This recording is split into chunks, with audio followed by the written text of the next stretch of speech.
Hey everybody, it's Allie, and welcome to our Y&R chat for Sunday, November 22nd, 2015. Am I the only one who's completely fascinated by the potential surrounding this Judge Moxley figure? I don't know why, but the big reveal about her big secret was my favorite, hands down, part of the week. Victor reveals to Nikki on the sly that what it is that he's holding over the judge is the fact that she had an affair on her husband. And I loved Nikki taking that all in, saying, oh, this is a woman who has dissed me on multiple occasions, been dismissive of me, and now I know, oh, she's got a juicy little affair secret, as if Nikki doesn't have a whole closet full of affair secrets of her own. But she relished that moment of Miss Morality having done something immoral. So she goes to visit Adam in his hospital room, and the judge happens to be there, which was a great scene, by the way, and I think also contributed to me wanting to see more of this Moxley judge character. She really opened herself up to Adam and was very honest with him, and he tried to be very honest with her in return, asking, why should she go against her morals in order to get him off of the charges. And it was a great little scene, and Nikki walked in on it, and she said to the judge, Victor told me what it is that you're keeping secret. You had an affair. And I'm telling you, I sensed exactly where it was going, like about 5 seconds prior to when it got there. And this wave of chills and excitement came over me as the judge said, oh, Victor told you that I had an affair? Did he tell you that it was with him? Oh, man. Hallelujah. That was great. I was so into it. I mean, Nikki took it like a champ, too. I think she probably wanted to knock Adam out of the way, lunge over that hospital bed and strangle the woman to death, but she just stood there looking very beautiful and with her soft wavy hair and her bright blue dress with that tan shrug or cardigan over it and just looking very rich. And I just thought she took it really well on the surface, but that it was eating her alive. Finding out that you're standing there with a woman who's had an affair with your husband, whether they were together or not at the time.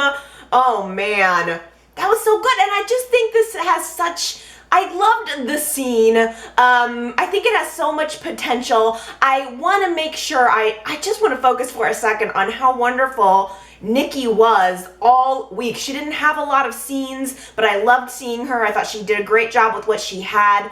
Judge Moxley leaves the room, and rather than focusing on the obvious humiliation, I mean, it's just Nikki and Adam, and Nikki has to face the fact that her husband had an affair with this woman and didn't tell her about it. She knew nothing. She was humiliated in that moment, and she shifts the focus over to Adam, and she had this great line where she said, well, I guess we know now that Victor has played the biggest trump card he has, but what does he want in return? Oh wait, I already know, your soul. And it's so true. It is so true. I just thought it was so good. I mean, the thing is that confused me was that Victor had to know that by telling Nikki that the judge had an affair, that Nikki was gonna go talk to her about it, that she was gonna confront her, and that Nikki was gonna find out that it was with Victor. So I don't know why he told her that and didn't tell her the whole story, but it made for some great drama. I mean, it's opened this huge can of worms that I'm so excited about. There was a birthday party scene later in the week where Nikki was giving Victor the cold shoulder, and he's so dumb. He's like, why is she mad at me? What do you think? She confronts him about it, and he says, well, what's the big deal? You were married to Jack at the time. I was separated from Ashley at the time, because that's the thing. is Nikki said, well, if you weren't cheating on me, were you cheating on Ashley? Who were you cheating on? I just love this idea that Victor was out having this secretive affair with this judge. Who knows if she was a judge at the time. But not only do I kind of like the idea of the history with it, but I like the idea of the potential future with it. So my first question is in regard to the past. If Nikki was married to Jack at the time, Victor was married to Ashley at the time, what year are we talking here, my YNR historian friends? I'm sure I think I had come in 1993 when I started watching the show. I believe that Victor and Ashley, like my first experience with them being married was, I think, like a second or third marriage, maybe even. So I don't know. Was this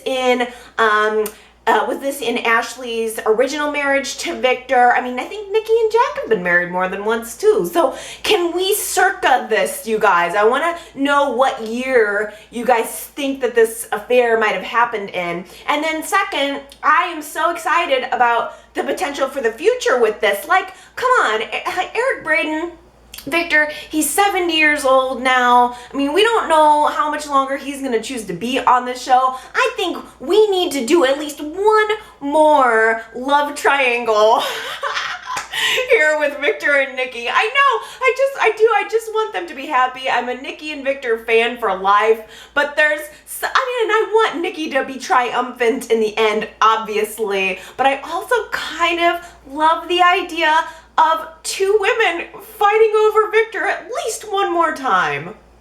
Billy and Phyllis have made this odd alliance, and I don't know how I feel about it. They're working together, doing something, I don't entirely understand what, in order to get back at Victor. They both have their reasons and their motives. There's no need to list them, but it seems like they are working together to capitalize on Victor's misfortune and make him pay. The only, I guess maybe perhaps the odder thing about this alliance is the fact that Jack's not in it.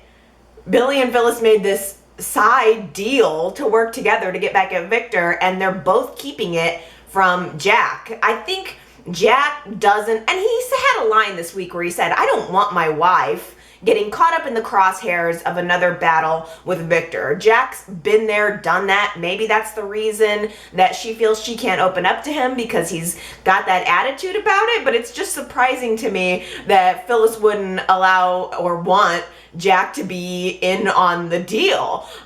Billy was the one who suggested that Victor and the entire Newman team move into the Jabot offices while Newman is being reconstructed. So they're all working together under one roof, under this bizarre air of cooperation that we know is false, we know is fake. Although I loved the day that Victor and the team moved into the third floor offices at Jabot, and Victor comes down bitching about the faded wallpaper and the sinks being leaky. The accommodations are not good enough for Victor.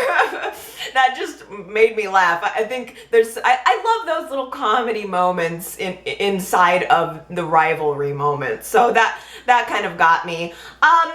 I was very happy to see that YNR brought things back full circle after the big Newman Tower disaster week and acknowledged that there were no bodies found in the rubble. Just a side note, what happened to the 4 people that were gonna die? What was that? I should never talk about anything that hasn't been 100% confirmed, because I don't, what happened to that? Nobody died. We've spent weeks talking about 4 people are gonna die in this explosion or during November sweeps, and nobody died. So that's kind of, I shouldn't say disappointing. It's not disappointing that nobody would die, but we were just way off on that apparently. And it was confirmed this week, nobody died. No bodies found in the rubble. So Paul learns and everybody else learns that not only is Patty totally alive,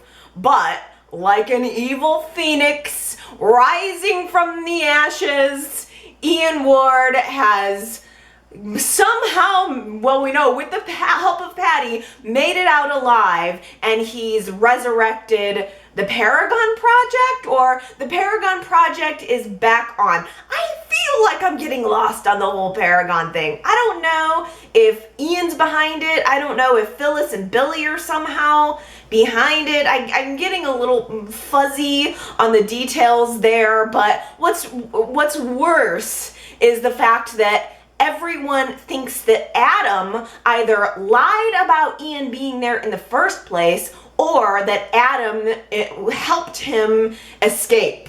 So, it's kind of a big question here in everybody's mind that's cast the shadow of doubt all over Adam that I don't know if he's going to be able to recover from.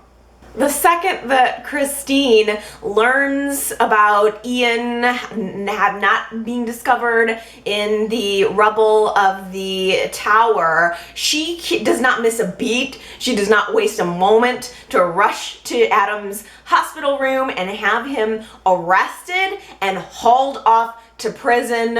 No fanfare whatsoever, no handle with care whatsoever, just your day has come. Your 10-year sentence begins today. Adam goes off to jail, and immediately we sense this danger behind bars, that not only is Adam being torn away from his life and his family, but he's being beaten up on the inside. The people on the inside, be it the guards and be it the inmates, are seeing Adam as someone who's managed to skirt the law, managed to use his riches and name and power to get out of doing time for so long, and so they're really letting him have it. I almost feel like this is something that happened before, and there was a brief little reference this week to another time when Adam eluded prison by pretending to be blind, and I think that might have been back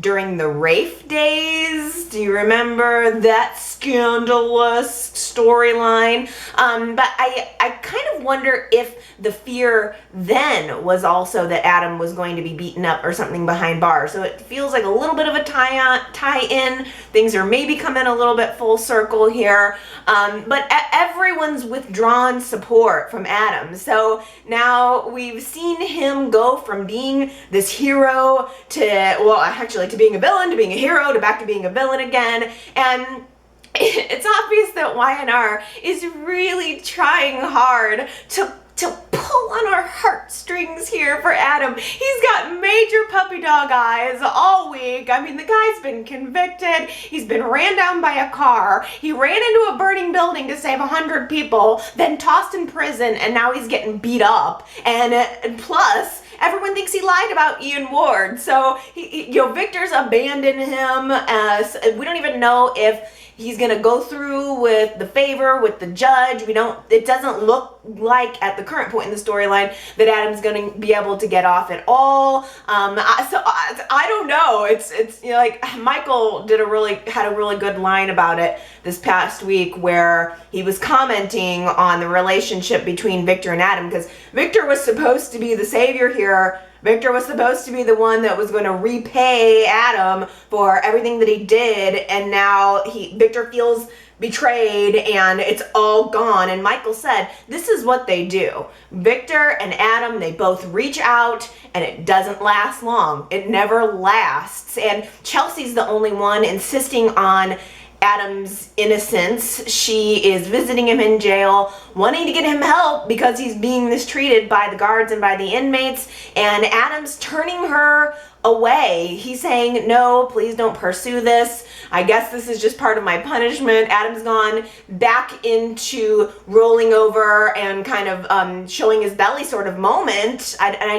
He's not fighting back the way he was. And it's just, he's telling Chelsea to go away. He's kind of pushing her away. And I think, I'm not sure exactly why YNR is doing it, but I'm not gonna lie, they're sort of ramping up the sympathy for Adam a little bit too much. I like Adam, I like Chelsea. I just kind of feel like maybe they're laying it on a little bit thick for my taste. I guess my suspicion is that Y&R is intentionally creating this wedge between Chelsea and Adam, and that we might be moving toward Sage being that wedge, or that we are going to move into a little bit of a mixing up of the couples. Maybe Chelsea gravitating toward Nick, Adam gravitating toward Sage, or Sage gravitating toward Adam. We had this scene where Sage visited Adam in the hospital prior to him being arrested, and she's just, for the first time since Christian died, really sitting down and talking to someone about it and connecting with someone about it and allowing her emotions to be acknowledged and kind of returned. Sage feels a camaraderie with Adam, and there was just this look in her eye of, yes, finally, I can talk to you, Adam. You understand me. I think it made him a little bit uncomfortable. I think Adam sensed that maybe Sage was getting a little personal, a little clingy, a little too intimate. And I think it made him uncomfortable. And all I could think was, ooh, I cannot wait to hear your comments about this week, because I bet that there is a cross section of people who both passionately love Adam and Chelsea and who passionately hate Sage. And I bet you're so angry about it, aren't you?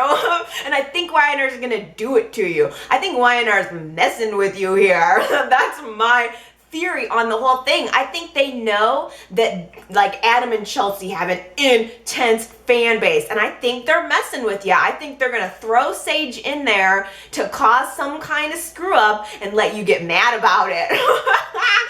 I think they're trying to incite you, or at least they're poking you a little bit. They know that Adam and Chelsea are a sore spot, or a point where everybody has an opinion, and I think they're gonna use Sage to get up in it. Oh man. And you know, I don't necessarily think Sage and Adam have a whole lot of chemistry. I mean, I guess I haven't seen it. I don't feel like the entire time she was working with him in the Gabriel situation, I didn't feel a whole lot of connection between them. It was much more antagonistic, so I don't feel like it's been fleshed out in any kind of real way. They had sex one time apparently, and we're still, the jury's still out about the paternity of Christian anyway, and we can talk about that a little bit more later. But yeah, I think that we're gonna see some peeling away, and maybe even some mixing up of those couples.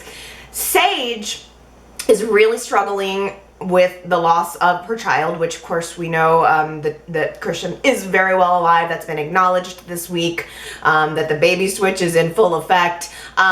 Sage can't connect with Nick, and she doesn't seem to want to try.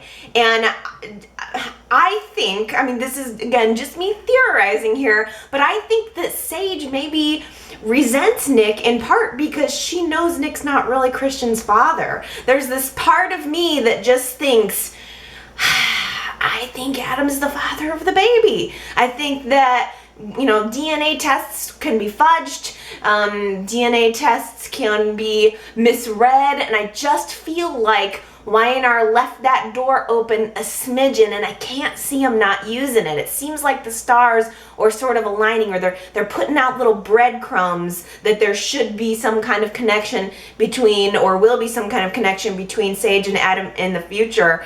And I think that Sage is possibly feeling connected to Adam because that's where the parental bond is. Why is it that Nick can say, Nick can talk till he's blue in the face, and she doesn't hear it, doesn't take comfort from it, but she sits down and she just has an instant connection and understanding with Adam? Why is that?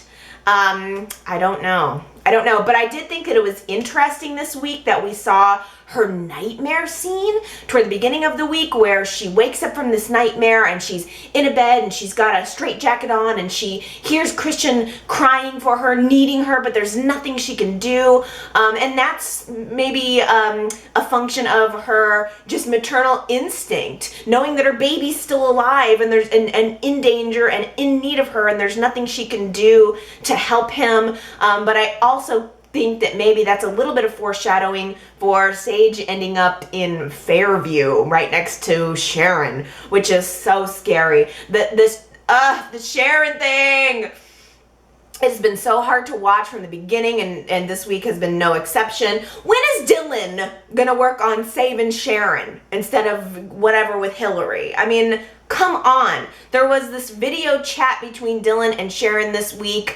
and Dylan has to tell Sharon that Nick and Sage lost their baby, and Sharon is freaking out and clearly looking up over the camera to somebody in the background. This is the second time where Dylan's been on a video chat with her and asked her, is somebody in the room with you? And she says, oh, no.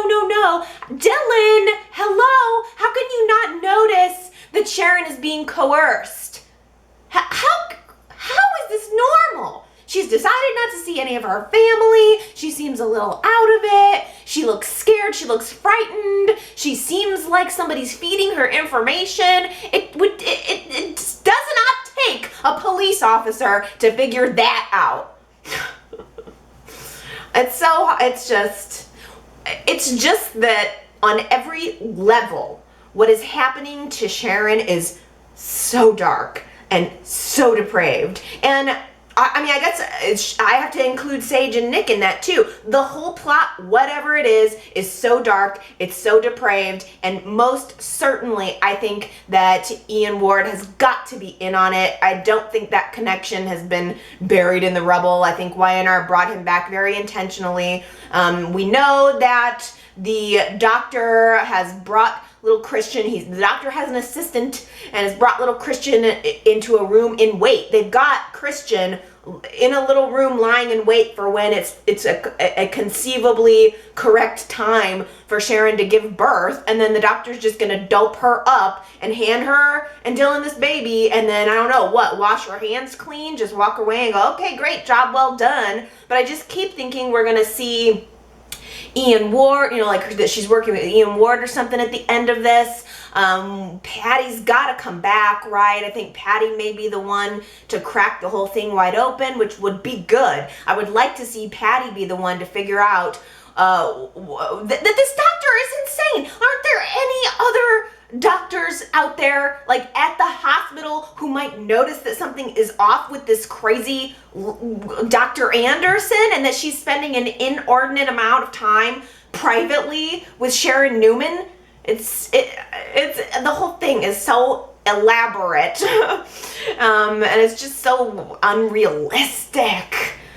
I feel so bad for Sharon. I really do. Who was it? I think it was gosh, I'm gonna feel really bad if this was not the person, but I think it was Lot Fally on yrchat.com left a comment this week who was talking about like the actors and actresses who are the best at crying, and I was thinking the same thing that Lot Fally was thinking, that Sharon does a great cry. The scenes, of just the close-ups on her face, trying to trust the doctor, wanting to trust the doctor, getting injected with the medicine and then slowly fading out, and then having the hallucinations of looking in the mirror and thinking that she's pregnant, and then going out, like passing out, and then I guess getting back up and going to look in the, or she has this, at the very end of Friday's show, has this moment of lucidity, realizing that she hasn't really felt her baby moving at all, and she gets up and looks in the mirror and realizes that she's not pregnant, and she's just crying desperately, there's no baby, there's no baby. Hilary seems to be covering for Neil at every step of the way, under intense questioning from the cops, in quotations, because by cops, I mean Dylan. I don't mean to come off as anti-Dylan this week, because oddly, at the same time as I'm thinking this, I was watching Dylan throughout the course of the week thinking, I like him better. I like him better than I used to. I feel like I could get into some Dylan right now. I'm ready for Sharon to get out of the hospital so that she can reconnect with him and maybe he can help her heal, and I hopefully they will work together, or hopefully we'll see some sensitivity there, or some humanity, or something from Dylan. Dylan's always seeming to be used as this plot device, and he hasn't had any real emotional storylines in a while, and I think I'm ready to get back into him. But when is he gonna get his police training? When are we just gonna delve headfirst into this YNR? Start laying the groundwork now. I mean, Paul had a conversation with him this week stating, "You're not a cop. I shouldn't let you be going around on the investigation like this." Yeah! So why not just zero in on Dylan for a minute? Maybe they're going to do it in a month or two or something. Let Dylan say, "I've always wanted to be a cop. I'm going to do it. I'm going to go to cop school, and I'm going to take my training, and then I'm going to work with my dad side by side and make him real proud." I could get into that storyline. Stop making me pretend that he's a cop when he's not, and then just bringing it up and saying, "Oh yeah, by the way," like they'll acknowledge that he's not a cop, but they're not doing anything about it. It's irrelevant, but it's just a little thing that gets under my skin. Now, here's my question for you guys. Is there any chance that Hilary is messing with Neil right now? Because on the surface, she seems to be covering him for him. But there's a part of me that's skeptical when it comes to Hilary because she's fooled us before. Is there any chance that Hilary is luring Neil into a false sense of security, seducing him, getting him to trust her, letting him think that everything's okay and she forgives him and she loves him, only to drop the hammer on him later and seek revenge for what he did to her? I don't know, and that may be completely off, but I just wanted to throw it out there as a possibility, because Hilary is starting to remember her life with Devon, but she's feeling connected to Neil, and she's telling Neil that even though I'm understanding logically that I was married to Devon and that we had a relationship and a marriage, I don't feel like that was even me. That feels like a different version of me. And she's telling Neil how mostly what she feels is ashamed of the affair that she had with Devon, and she feels regretful that that her affair with Neil's son is what caused their relationship to end. So I find it fascinating right now that Hilary is saying all of the right things to Neil. She is validating everything that Neil has felt since the day he found out about their affair, saying all of the things to him that I'm sure he lied awake at night wishing that she would say. I mean, that when someone breaks up with you, you want them to regret it, And I think that Neil has wanted her to regret it, and now she's giving him that in spades. But it's churned into this, emotional push and pull between Hilary and Neil that's very surprising to me. I can't believe I am thinking it, feeling it, saying it, believing it, but I kind of want Hilary and Neil to get back together now. Am I alone?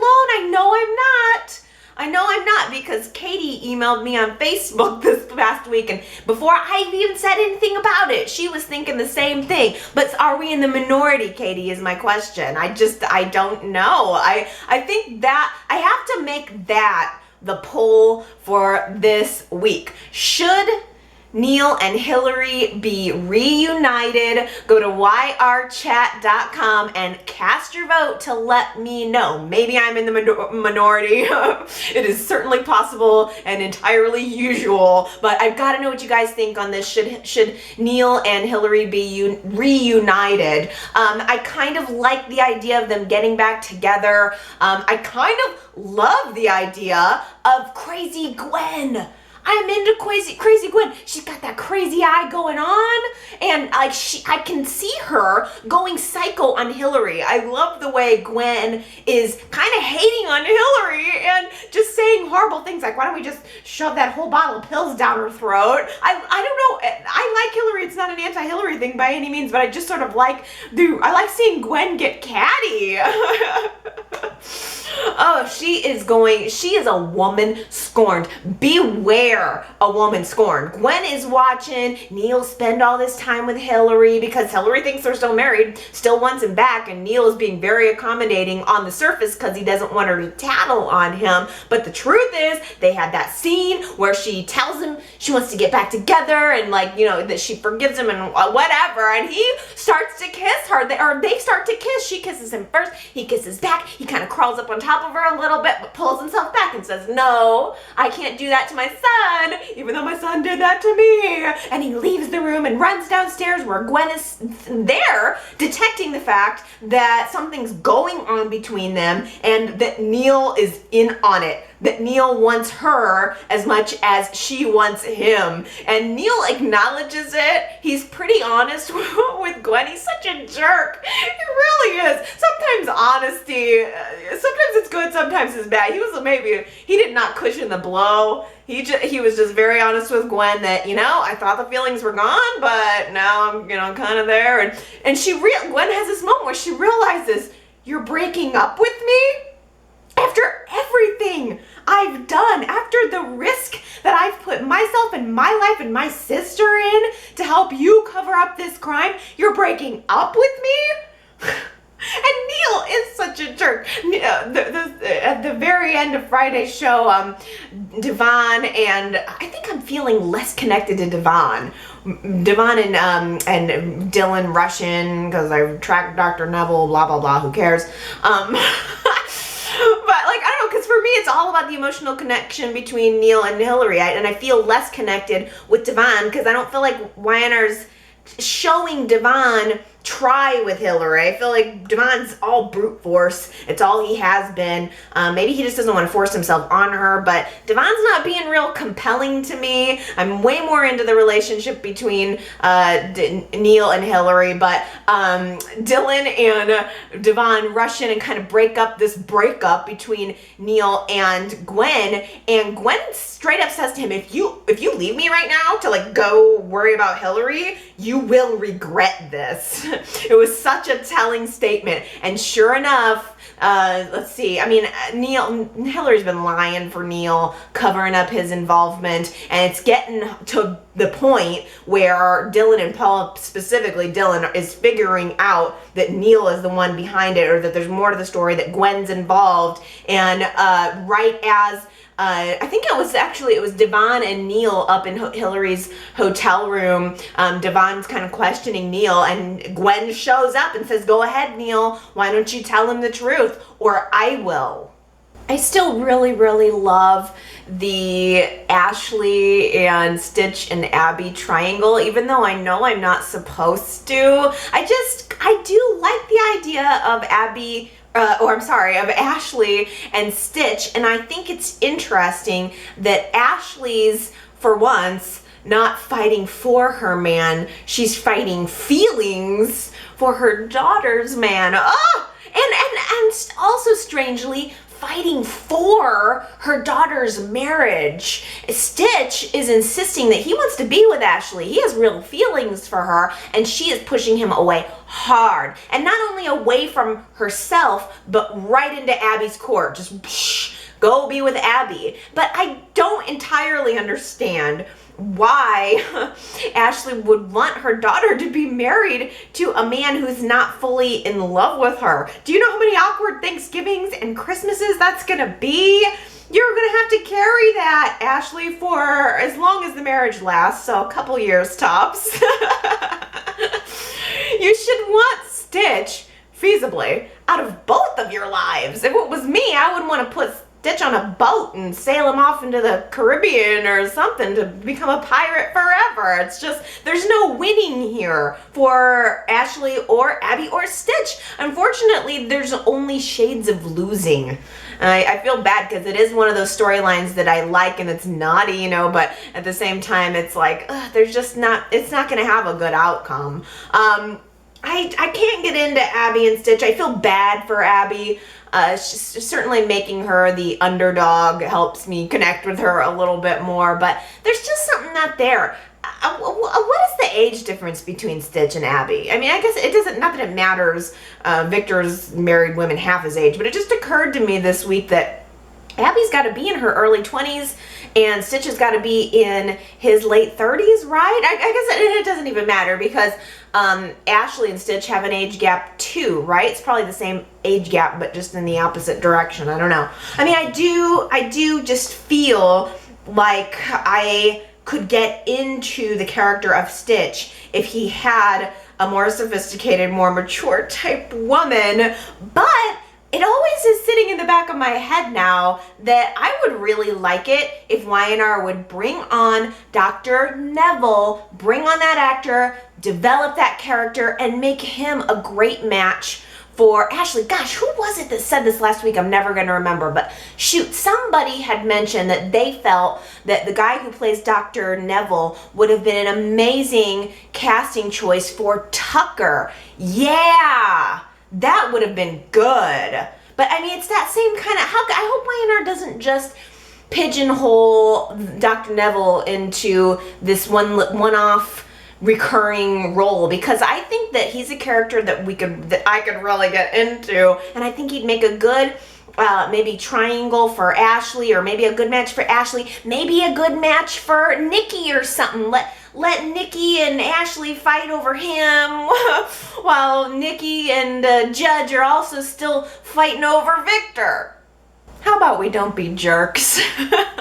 That's the Who Said It from last week, and Katie got it right, Victoria got it right, Jennifer, Sydney, and Damon. And I have to give a special shout out to Tawny because she got the previous week's Who Said It correct and I missed it. I don't know how I missed it. I think it's like I've got entries coming in at various different times and various different places, and I wanted also, let's see, I got an email from Liam who got the Who Said It Billy right this week too. I gotta do a better job at organizing. I feel like I'm the worst.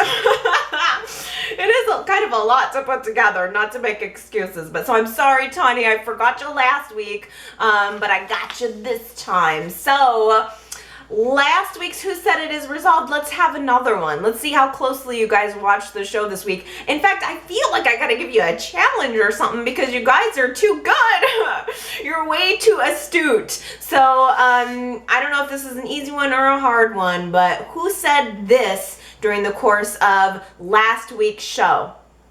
Burn in hell. Who said it? Could have probably been anybody. But only one person said it. If you want to leave your guess, go to yrchat.com and tell me who said burn in hell. Let's open up the chatter box, as I call it, and read some of your comments, which is my favorite part of the week. Aaron on YouTube says, I agree. I'm loving all of these new characters coming on. That Doctor of Hilary's can stay, and that new Judge for Adam can stay, but Sharon's wacko doctor has got to go. And Samuel on YouTube says, I like the new Judge too. I hope she's on for years to come. The actress used to be on Another World before it got canceled, and she is a good actress. Yeah, I just really, I think I'm very, in general, open to new characters. I like the fresh, get some freshness in there. I love my classic characters, don't get me wrong, but it's fun to mix it up, and I really think those two actors, the woman who plays the Judge and Dr. Neville, they're sophisticated, they seem like well-rounded, seasoned actors who would be good fits on the show, so I hope Y&R does keep them around and try them out and give them a chance to maybe shine, give us a chance to Aaliyah on Facebook says, I agree with you about Abby, Stitch, and Ashley. I want more of their story. I love Adam, but I'm getting a little bored of the storyline. I want to delve into Abby, Stitch, and Ashley love triangle. By the way, just started listening to your podcast 3 weeks ago, and I love it. By Sunday nights, I'm in full YNR withdrawal, and the podcast helps so much. Keep it up. I love that, because I am seriously wanting my YNR by Sunday too, believe me. Oh, Gary. This was just such a comment that really resonated with me this week, Gary. It was very short and sweet. He says, Stitch is a good character in need of a great story. I think that's entirely true, Gary, because I look in Stitch's face and his eyes, and now that we're seeing him have this desire for Ashley, I think this guy's got something. You know, the previous relationships that YNR's had him in haven't been as compelling to me. He was caught up in the whole Victoria and Billy triangle, and that just wasn't right. But we're finally getting to Stitch having passion and having a desire, and I think so too. I think he just needs a little bit of developing, a little bit of attention, and he could be great. I also laughed, Gary says, this is like the funniest, I like belly laugh this week, says, I can't believe Christine finally got to arrest Adam. There's been more plot twists to this story than a barrel of monkeys. What does that mean? More plot twists than a barrel of monkeys. I really hope that was just an off-the-cuff, bizarro because it's something I would say. I guess I love it because it's something weird and bizarre that I would say, but I'm going to have to use that again. More plot twists to the story than a barrel of monkeys. Vinyl Collectors on YouTube says, Sharon still doesn't know that Adam is alive. I can't wait to hear her reaction to learning Gabe is Adam. If everything plays out the way we're predicting on the baby switch and Sharon ends up with Adam's son, what if this baby switch storyline breaks Adam and Chelsea up and brings Adam and Sharon back together? Woo-hoo-hoo-hoo! I have been a Adam and Sharon fan for a while, Vinyl Collectors. I thought that they had such an incredible chemistry that just sort of got swept to the side and then not really acknowledged again. So I'm just always open for anything. I'm really curious to see if there's any chance that's true, because there's no doubt about it. We're seeing a wedge with Adam and Chelsea, and whether Sage is just the person who's going to get her foot in the door for Sharon to come back in, I don't know. I don't know if Sharon and Dylan are going to be able to make their relationship long term. There's a lot of repair that's going to have to happen as soon as the whole baby switch thing is over, as soon as Sharon gets out of the mental hospital. Sharon Case has got to be, don't you think it's just driving her crazy being isolated from the rest of the cast in this mental hospital set? She's got to be itching to get back to get back to her house. Get back to her house set. Let's see, Michelle on yrchat.com says, I'm starting to believe the baby snatching by Dr. Anderson is to get back at Sage for something rather than Sharon. Maybe we know so little about Sage and her past. Ever since this storyline started, I really thought it was all about Nick and his history with Sandra and the stuff Victor covered up about her accident, but I'm feeling a different vibe this week. We'll see how it all unravels.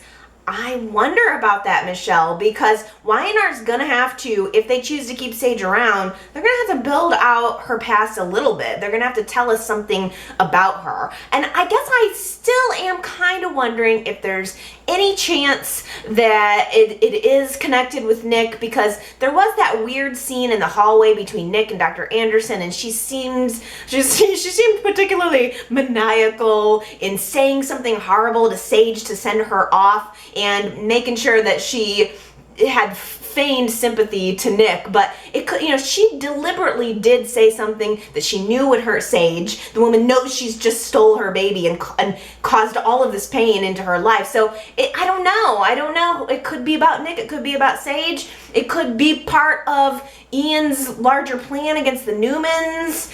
That is all certainly to still be revealed.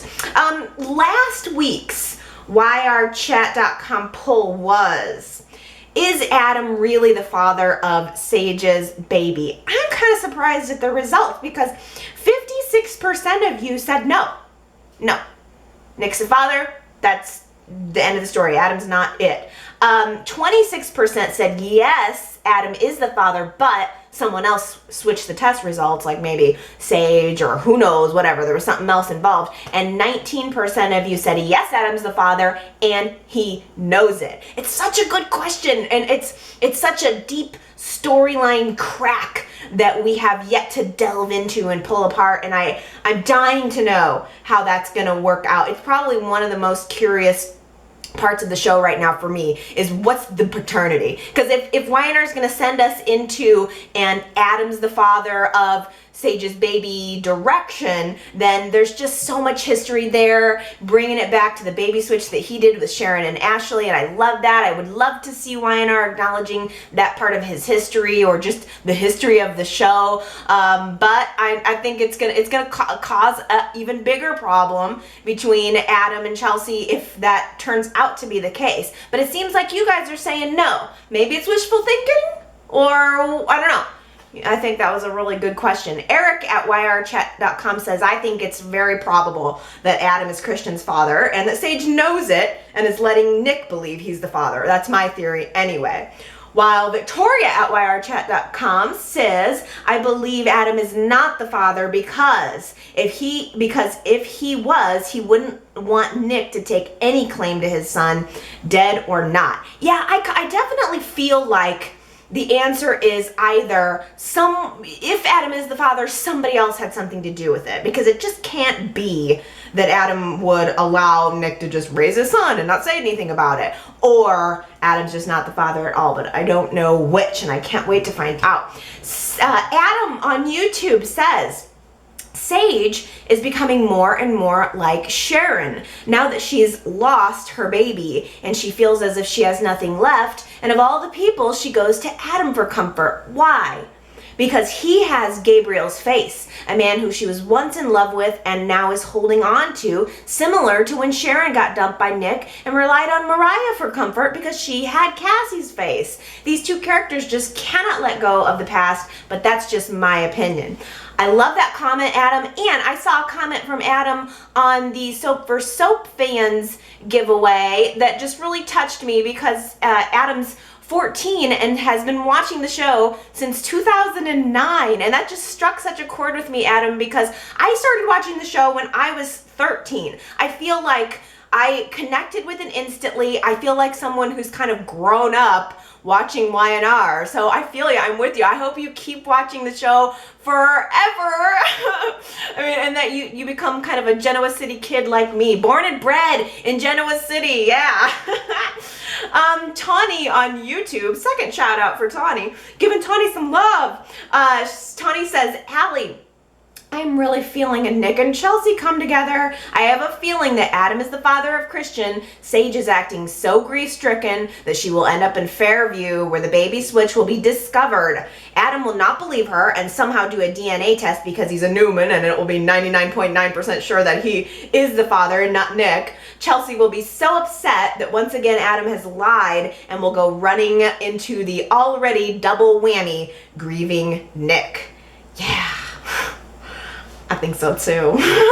I kind of think so too. It seemed like Y&R was screen testing Chelsea and Nick last time, so maybe they're checking to see what we'll think about that. Robbie left me a voicemail at the I think it was last Sunday, who just great point, says, if Nick and Chelsea get together, this is so classic Nick. When Cassie died, he turned away from Sharon and to Phyllis. Now he loses a baby, turns his back on Sage and turns to Chelsea?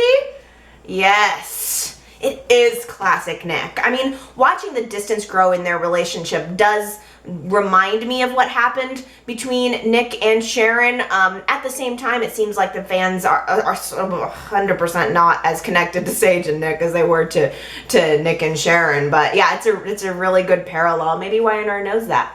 Sharbut on YouTube says, hey Allie, you definitely aren't alone in your Sage love. I love the actress and I love the character. I felt more for Sage in the loss of her child than any other mothers who've lost children in recent years. Yeah, I still think the actress does a good job. I still like her, darn it.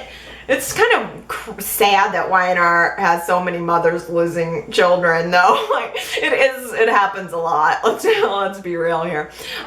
Daisy on Facebook says, Kane has a good point about Joe wanting Lily, and Lily doesn't really see how horrible she's been to Kane. Joe is another underdeveloped character to me. I want to know where he came from, who he really is, basically what's his story. But what we know of Joe, he wants what he wants, even if it hurts someone else. Did Joe hit Kane in the fire, hoping Kane would die?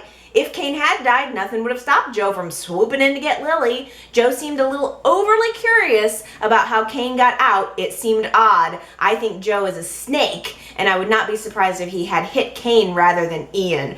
Ugh, it's so true, and I'm really left questioning that too. I didn't have a chance to really delve into that this week, but we had that scene between Kane and Joe at the athletic club, and I thought to myself, Kane seems to really believe it, and I think maybe Kane is in a place of, you know what? Let him have her. I mean, it seems like he's tired of fighting for Lily. He's tired of and maybe he's just trying to fight for himself at this point. But I can't imagine how difficult it would be for Kane to feel abandoned by his wife at a time where he needed her trust more than anything. I mean, Kane had absolutely no motive to have any involvement in Hilary's disappearance whatsoever, but yet it seemed like everyone he loved, everyone in his family, turned on him in an instant, so I can understand completely why he would be feeling betrayed by every single last one of them. So maybe he's just throwing his hands up with his broken elbow and saying, I'm done. You go ahead. But man, that is the question that's still outstanding in my mind. I mean, is it a coincidence that there were two devils at the party? I don't think so. I mean, I don't know whether or not Joe did it, but Weiner is definitely intentionally throwing out some suspicion there. You guys tell me, do you think that that Joe was the one that knocked Kane out? Because it could have been Ian too. I suppose he would have had who else got knocked out? Adam. Yeah, I don't know. It's kind of like a like Clue. Who hit Kane in the head in the room with the hammer or whatever? Who hit Kane in the file room in his elbow? Okay, last comment here was I wanted to make sure I get this full comment from Katie on Facebook saying, okay, it's official. I want Neil and Hilary back together. I honestly don't think she's ever going to feel the same way about Devon again, but I also think it's going to be difficult for Neil to walk away when he has Hilary in the palms of his hands. Maybe Ashley and Neil should start hanging out since they have so much in common. Whoa!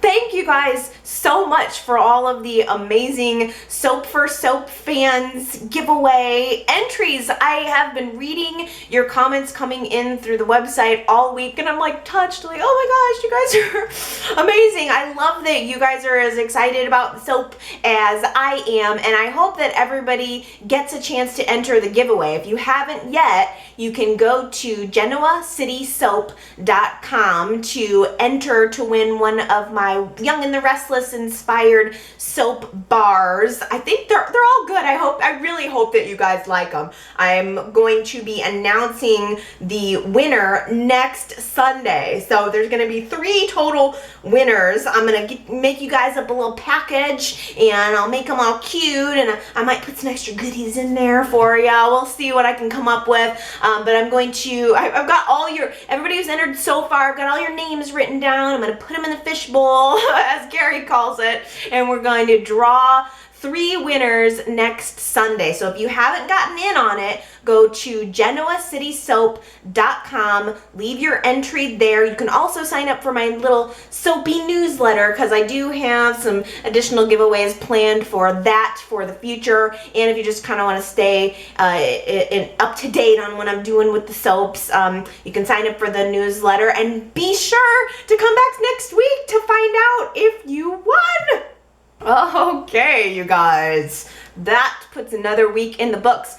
This next upcoming week is Thanksgiving here in the US, so Are we gonna get 5 shows? I feel like every time a holiday week comes around, I assume that we're only getting 3 episodes or something. Because in the past, you didn't get 5 episodes on a holiday week. A holiday week, you usually got 3 episodes and then something, a parade or something airing that'll interrupt your show. And then maybe if you're lucky on the actual holiday, you'll get a classic episode. But I feel like last year at Thanksgiving, we got 5 full episodes for the week. So I'm not sure. I'll keep my fingers crossed that we're gonna get a normal week of YNR. And if not, oh well, I'll just watch reruns on YouTube. I hope everybody has a wonderful Thanksgiving, that you eat some good stuff and that you spend some time with your family. And I'll be thinking of you guys because as more of your comments come in throughout the week, don't be shy. You can call into my voicemail at area code 309-588-4569, or you can go to yrchat.com, leave comments in the blog. You can, from there, find the Facebook, Twitter, and YouTube links, and you can leave comments in all of those places too. So I have got to know your answer to the poll question. If you want to see Neil and Hilary reunited, I just got to know if I'm alone on that one. And let me know what you're thinking about all of the goodies from this week's show. I always read your comments, love your comments, laugh at your comments, and am inspired by them. So please keep them coming. All right. Well, come back next week. We'll do a soap giveaway. We'll talk about YNR. I love ya, and I'll see you then. Bye.